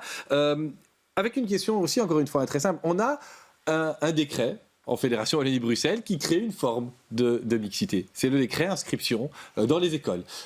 Ça passe pas toujours. On est interpellé, il y en a qui sont très contents, il y en a qui ne le sont pas du tout. Est-ce que c'est un modèle pour aller de l'avant, avec finalement des critères qui ont évolué? Souleymane El Mokadem, est-ce que là-dessus, vous pensez qu'on a une piste, le décret inscription, pour organiser finalement cette forme de vivre ensemble? En fait, oui. Je parle dans l'emploi et l'expression des signes religieux ou convictionnels. En fait, donc, par rapport aux signes convictionnels et à la manière de s'habiller, donc, comme je l'ai dit, oui, il faut plus de diversité au sein des écoles. Et nous-mêmes, on est contre l'interdiction de ces règlements vestimentaires discriminatoires au sein des écoles. Donc, on veut lever ces règlements-là. Donc, une fille qui veut venir en mini-jupe peut venir en mini-jupe. Une fille qui veut venir avec une jupe plus longue peut venir avec une jupe plus longue. Une fille qui veut venir avec un foulard pourra venir avec un foulard sans aucun souci par rapport à ça. Et ça, je voudrais revenir, c'est toujours vers une seule religion, par exemple, qu'on tourne. Par exemple, il n'y a pas longtemps, je suis parti à l'école Roger Lallemand à Saint-Gilles, où le règlement vestimentaire était assez ouvert. Donc des personnes pouvaient venir même avec des crucifix. Mais la seule interdiction, c'était quoi? C'était le port du foulard. Et donc nous, c'est cette discrimination-là qu'on ne comprend pas. Donc c'est pour ça qu'on veut lever l'ensemble des ROI discriminatoires au sein des écoles. Virginie Van Lierdon, on réglemente les droits pour, comme le dit le PTB, limiter un maximum les interdictions, ou bien, comme vous le dites, organiser cette forme de bienveillance? Mais c'est-à-dire que déjà, votre question par rapport au décret inscription, j'ai pris un exemple d'une règle, voilà, en disant là, on a créé une diversité, quoi. D'accord, mais on n'a pas créé cette diversité. Je veux dire, ce décret inscription, jusqu'à preuve du contraire, n'a pas créé de diversité au sein des écoles. Je dirais même au contraire à créer des endroits, et je pense à des endroits à Boisfort, je pense à des endroits à Woluwe, où les enfants, en fait, les jeunes, ne sont avec plus aucune mixité sociale alors qu'il y en avait avant. Et donc vous craignez, on va la laisser parler, vous craignez que des règlements, parce que c'est ça ma question, que des règlements créent d'autres formes de discrimination? Non, mais parce que je croyais que vous parliez du décret inscription. Non, pardon. Voilà, j'essaye de trouver des exemples pour le futur. C'est pour ça que je ne comprenais pas votre question. Voilà. Ok. Est-ce qu'on doit légiférer? Je pense d'abord qu'il faut travailler avec les pouvoirs organisateurs, avec les directions, avec ceux qui sont dans les écoles et qui connaissent les écoles et qui connaissent les enjeux des quartiers. Je pense que c'est vraiment ça qu'il faut travailler en premier. Et c'est pas juste décider. Ça se joue, il y a des enjeux, ça dépend des quartiers. Et donc c'est vraiment pour ça que nous, on donne la responsabilité aux pouvoirs organisateurs ou aux différents organes, au conseil de participation aussi. C'est vraiment quelque chose qui doit être discuté, pour moi, en conseil de participation. Ludivine de Bagnerville, vous avez exprimé votre position, celle de votre parti, et il nous reste en fait 1 minute dans ce débat là-dessus. Après, vous aurez encore la parole, mais je vais vous poser la question de manière alors très directe. Pour vous, ce sera une condition dans une participation à un gouvernement d'obtenir des garanties en matière de laïcité, d'interdiction des signes convictionnels religieux? Je ne vais pas parler pour mon président de parti, c'est mon président de parti qui décidera ce genre de choses. La ligne de défi est très claire, donc à partir de ce moment, je pense que nous n'avons pas cherché, en tout cas, à plaire ou pas à d'autres.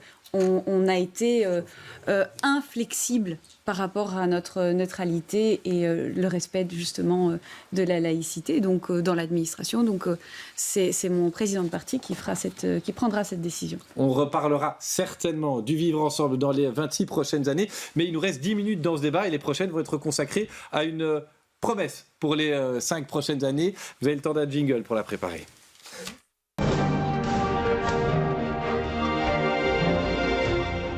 Avec une précision autant pour vous que pour les téléspectateurs, le temps de parole ne sera pas le même pour tout le monde parce qu'on va équilibrer. Il y en a qui ont parlé plus, j'ai essayé de le faire au maximum, d'autres qui ont parlé moins et qui auront un peu plus de temps. Alors on va partir vers Souleymane El Mokadem. Vous pouvez faire une promesse, que ce soit en matière d'urbanisme ou de vivre ensemble, qui a animé, c'est le cas de le dire, à la deuxième partie de ce débat pour les 5 années à venir, en votre nom, au nom de votre parti. J'ai combien de temps comme ça je peux... 45 secondes précisément. Okay. 45 secondes, top. Donc moi en fait pourquoi je me suis engagé en politique, c'est parce que je suis jeune et j'en avais marre que les jeunes de nos quartiers, la jeunesse bruxelloise ne soient pas entendus au sein du Parlement. Donc je ne vais pas faire de promesses. Enfin la seule promesse que moi et mon parti on va faire, c'est qu'on ne va jamais trahir la parole des travailleurs, la parole des Bruxellois, mais surtout la parole des jeunes des quartiers populaires, parce qu'en tant que jeunes, on en a eu marre de ne jamais être entendus, de ne jamais être écoutés, de toujours être mis un peu en seconde zone. Et donc nous on veut se battre, on veut faire rentrer la parole des jeunes au sein des quartiers, au sein des parlements pour pouvoir nous faire entendre. Allez, vous êtes tout juste à 44 secondes, je pense, j'ai compté. Calvin Soares, vous avez aussi quelques secondes, 30 précisément. Là. Bon, nous, on a parlé de logement et d'urbanisme. Pour nous, il est très important qu'on fasse une réforme fiscale qui augmente les bas et les moyens salaires de 300 à 350 euros net pour soulager. Si je ne me trompe pas, c'est une compétence fédérale, ça. Oui, effectivement. Mais je pense que c'est absolument important. Alors, je prendrai une mesure qui est liée à la Fédération Wallonie-Bruxelles, puisqu'on parle d'enseignement. En termes d'orientation scolaire, il faut arrêter d'orienter les enfants des pauvres, les enfants des familles étrangères, d'origine étrangère, vers le spécialisé, parce que ça crée une discrimination et ça a un impact sur l'emploi des enfants. Et vous êtes un des porte-parole en matière d'enseignement de votre parti. Martin Casier, vous avez 40 secondes. Moi, je pensais qu'il fallait le faire sur les thématiques qu'on avait eues. Donc, la promesse, en tout cas, le projet que nous voulons porter, c'est que chaque citoyen bruxellois et bruxelloise puisse avoir près de chez lui, à moins de 10 minutes, un espace vert. C'est absolument essentiel, on en a parlé. Donc, ça va être de dédensifier les quartiers centraux, ça va être d'assurer l'accessibilité du logement avec des mesures d'encadrement et de conventionnement des loyers. Bref, c'est de s'assurer à ce que la ville reste aux mains de tous les Bruxellois et de toutes les Bruxelloises. C'est ça l'enjeu, et d'améliorer leurs conditions de vie au quotidien. Clémentine Barzin. Alors moi, ça concernera les 2 volets, à savoir l'urbanisme d'abord et puis le vivre ensemble. Ça sera écouter les citoyens qui n'ont pas été écoutés pendant les 5 années qui viennent de s'écouler, notamment sur les grands projets comme le pas de Josaphat. Il y a une grande mobilisation de la part des citoyens. On doit respecter non seulement les réglementations en matière de concertation, mais aussi innover. Et donc moi, j'étais fortement impliquée notamment dans la consultation populaire, la manière de les mettre enfin en place en région bruxelloise pour notamment des projets très concernants. Et ça fait partie de la manière dont nous souhaitons aujourd'hui gouverner si on est aux responsabilités, dans l'écoute des citoyens. Ludivine de Magnanville, vous avez 1 minute 15, preuve que vous avez un peu moins parlé que vos co-débatteurs. Moi, j'aime bien les promesses réalisables et les promesses qui sont facilement applicables. Et donc, je pense on s'est rendu compte que tout ce qui était urbanisme était rapidement freiné par tout un tas de papiers, documents qui coûtent une fortune. Et en général, quand on rentre un permis, on se retrouve avec des avis de dossier incomplets sur avis de dossier incomplets. Et donc, au bout de 1 mois, 2 mois, 6 mois, presque 1 an, on n'a toujours pas son permis. Et donc, ça freine un certain nombre d'investissements.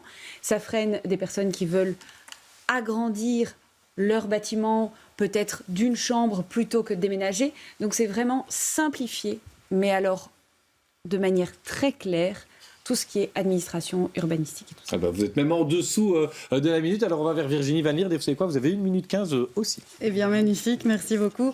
Alors nous, en tout cas, en promesse, on voudrait travailler sur un texte innovant qui va régir l'aménagement du territoire de la région à travers, évidemment, une réévaluation du RRU et du COBAT. Et puis surtout, on veut concilier les préoccupations environnementales et urbanistiques. Et à côté de ça, nous, on veut réconcilier.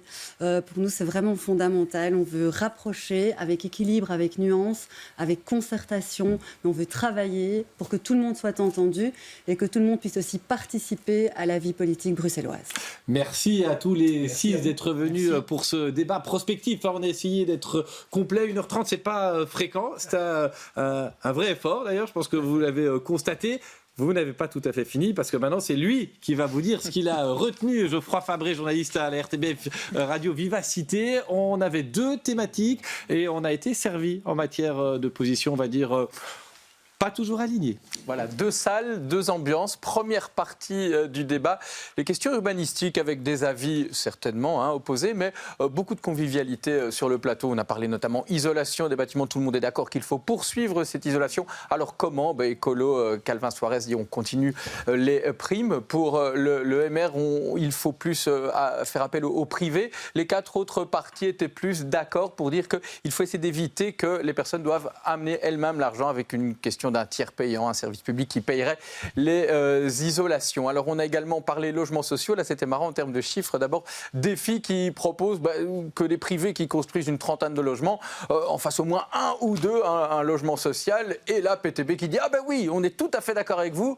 Mais nous, c'est 30%. Le PS, 25%. Donc, comment construire du logement social? On a parlé également mobilité. Alors là, je suis un petit peu frustré parce que personne sur le plateau m'a dit qu'en 2050, on aurait effectivement un métro. Tout le monde ne s'est pas exprimé dessus. On a parlé beaucoup de trams en surface, mais personne n'a dit avec certitude on aurait effectivement un métro en 2050. On ne sait pas non plus si les échafaudages du palais de justice derrière vous, Michel, auront disparu. Ça, c'était la première partie assez sympathique du débat. La deuxième partie, on a eu plus d'opposition, effectivement, la question du vivre ensemble avec un moment fort de Madame de Magnanville qui s'est excusée en son propre nom pour les propos de Michel Claes qui a comparé le port du voile avec la peur d'une bombe, des propos déplacés pour lesquels Madame de Magnanville s'est excusée personnellement. Alors, on a également un autre invité sur ce plateau qui est arrivé, c'est Monsieur Jolet, où là, tous les partis ont pointé cela au niveau du MR, Madame Barzin a essayé de se défendre en disant non, les propos n'ont pas été tenus comme ça.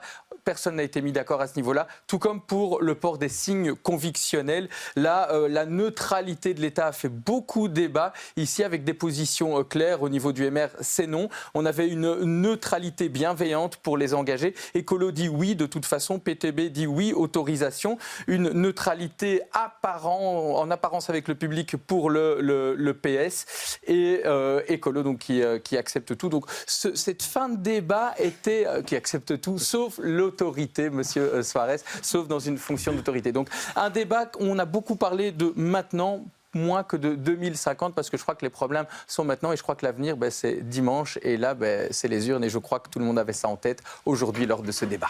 Merci Geoffroy Fabré, rien ne lui échappe, on vous avait prévenu. On se retrouvera effectivement dimanche, ce sera la soirée électorale avec les projections, les reporters en duplex dans les QG de parti, les réactions, le débat des têtes de liste, ce sera à 21h sur BX1, on verra peut-être à ce moment-là si des majorités se dégagent, si des axes sont apparents. transparent ou s'il faudra encore attendre, négocier, voir comment ça se passe. La prise d'antenne, ce sera à 17h, une soirée qui sera animée par Jean-Christophe Peuzès et Valérie Leclerc. Les résultats, ce sera Arnaud Bruckner. On aura des politologues de l'ULB, dont Émilie Vanotte, qui seront présents en plateau. Fabrice Grosfilet, évidemment, pour ses analyses. Merci à tous les 6 d'être venus. On a quand même réussi à se parler, même quand on évoquait le vivre ensemble. Peut-être que d'ici 2050, ce sera possible. Merci d'avoir choisi BX1. Merci pour votre confiance et à très bientôt. Merci.